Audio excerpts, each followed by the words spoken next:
Yes, చూడండి ఇలా కొంచెము మరి బ్యాక్కి కాకుండా కొంచెం ముందుకు కూర్చోవాలి. హ్యాండ్స్ని ఇంటర్లాక్ చేసుకొని చూడండి, హ్యాండ్స్ని ఇలా డీప్ బ్రీతింగ్ తీసుకొని స్లోగా ముందు forward bending. Inhale up, exhale down. పొట్టు మీద బాగా ప్రెషర్ ఇస్తూ వెళ్ళాలన్నమాట. Inhale up, exhale down.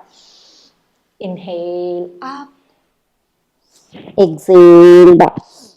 ఇలా ఒక 10 టైమ్స్ ప్రాక్టీస్ చేయండి. మీకు పాదం కింద ఆనట్లేదు అనుకోండి, బ్లాక్స్ కానీ చిన్న స్టూల్ కానీ పెట్టుకొని కూడా చేసుకోవచ్చు. కంఫర్టబుల్గా చేసుకోవాలి.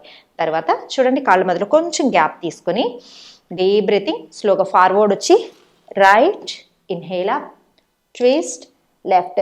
మనం ఎంత బాగా ట్విస్ట్ చేయగలిగితే అంత బాగా ప్రెషర్ వస్తుంది. డయాబెటిక్ ఉన్న వాళ్ళకి కూడా చాలా మంచిది.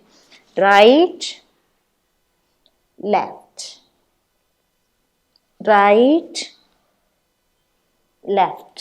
ఇలా రైట్ లెఫ్ట్ ఒక 20 టైమ్స్ ప్రాక్టీస్ చేసి ట్విస్ట్ చేసి మినిమం 10 to 20 సెకండ్స్ ఒకటే సైడ్ అలా పోస్చర్ని హోల్డ్ చేసి ఉంచాలి. బ్రీతింగ్ అనేది నార్మల్గా ఉంచుకోవాలి. Deep breathing. మీరు 20 సెకండ్స్ ఉండండి. నేను మీకు చూపించడం కోసం అలా పోస్చర్ చెప్తున్నాను. సెకండ్స్ మాత్రం కంపల్సరీ మెయింటైన్ చేస్తేనే బాగుంటుంది. Deep breathing.